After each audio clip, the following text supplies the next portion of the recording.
Hey everyone, welcome back to a brand new video. As always, my name is Harmon. Today's video is all about the tragic and pretty horrific murders of a family. This family consisted of 28-year-old Olga Milkin, her sons Justin and Andrew, who were 5 years old and 3 years old, along with Olga's sister. Her name was Lyuba. All of them were murdered inside Olga's house. It happened here in Kirkland, Washington, which is roughly about maybe 20 minutes east of Seattle, give or take. But anyway, in this video, I'm going to show you guys the graves of the family. Then I'm going to go to the house where they used to live and where they were murdered in. The murders took place at about 11:30 a.m. on Monday, July 17th, 2006. 911 call was received about a report of a fire. The fire was located at 9520 Slater Avenue Northeast, and again, this is the residence of Olga Milkin. The house will be showing you a little bit later in this video.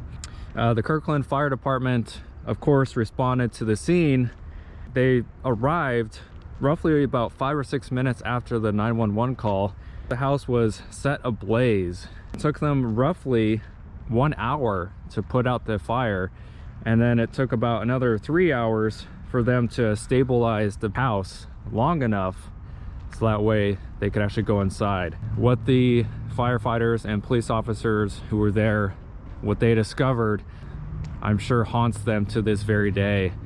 Inside the house were, of course, the 4 bodies: Olga Milkin, 5-year-old Justin, and 3-year-old Andrew, along with, again, Olga's sister. All 4 bodies were discovered on the 2nd floor. The cause of death for all 4 victims was that they had died before the fire, meaning they were obviously murdered before the fire even was set. They all died from multiple stab wounds to their upper body, along with their head and neck. And probably the more tragic part of this is the fact that both of the small young children, Justin and Andrew, their throats were slashed. Now, there was 2 neighbors who had seen a man lurking around the house just before the fire, and they had seen him carrying like a red gasoline container. So obviously pretty suspicious. You don't see, someone randomly walking around with a gas can after a house is set ablaze. The neighbors described this person carrying around the gas can as a white male in his 20s who had a pretty distinct tattoo of a dragon on his bicep. He lived across the street from where the Milkins lived. The neighbor in question who lived across the street was a guy by the name of Connor Shireman. He was listed as the primary suspect. When they interrogated him, of course, about what happened, they found that he had numerous scratches on his face, but he also had a deep stab wound to his left arm. They found a pair of shoes in Connor's bedroom that had traces of blood and gasoline. Now, this is where it gets kind of weird. So Connor Shireman told detectives that he essentially drank 3 bottles of Kettle One vodka on Sunday night.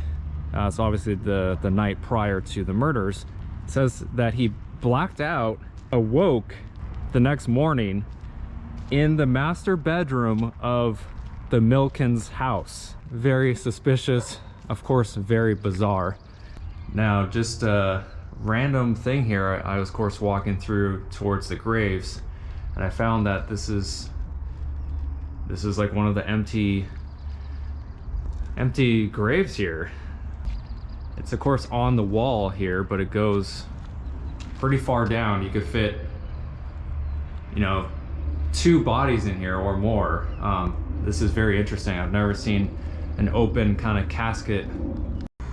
All right, guys, I'm at the Evergreen Cemetery here in Seattle, and it's technically closer to a town called Shoreline, but it has the Seattle address. Anyway, this is the cemetery where Olga, the 2 kids, and Olga's sister are laid to rest. It's about maybe 30 minutes away from the house. So after this, I'll show you guys the house. Now, I feel like I might have been pronouncing her name wrong, Olga's sister anyway. I think it's Lubov. I might have added an extra vowel in there. I apologize. Connor had actually moved into the house across the street from the Milkins only a few weeks prior to the murders. And he doesn't really give a specific reason why he decided to murder them all. And just kind of gives some vague answers, including that, again, he was blackout drunk when it happened, and that he doesn't really remember or know why he did it.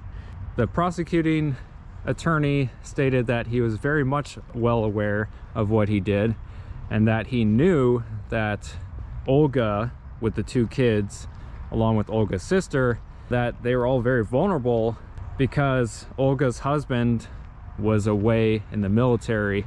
He was deployed in Iraq, and so he was of course gone. So they said that they believe that Connor knew this information, knew that, you know, this young woman and her kids, all of them were essentially alone, you know, again, pretty vulnerable.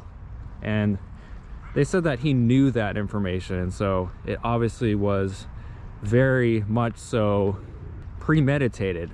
So on April 12th, 2010, almost 4 years after the murders, Connor Shireman was finally found guilty in court of 4 counts of first-degree murder. They decided to seek the death penalty for him due to the pretty horrific nature of the murders. Connor Shireman was finally sentenced to death. However, with Washington State's governor deciding to vacate any death penalty cases, it means that Connor Shireman will most likely never ever be executed, and his original conviction may be turned into life imprisonment without parole.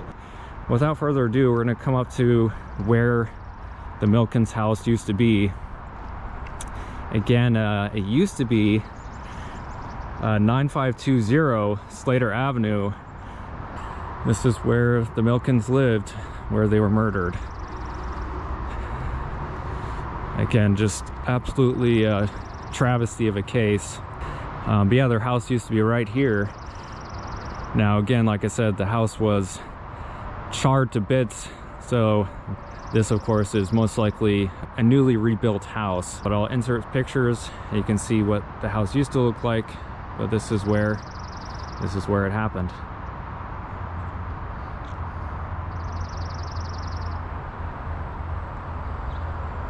Anyway, so rest in peace to all the victims. Until next time, guys, I'm gonna head out of here. My name's Harmon. Thank you for watching. Make sure to subscribe, and I'll see you guys on the next one. See you later.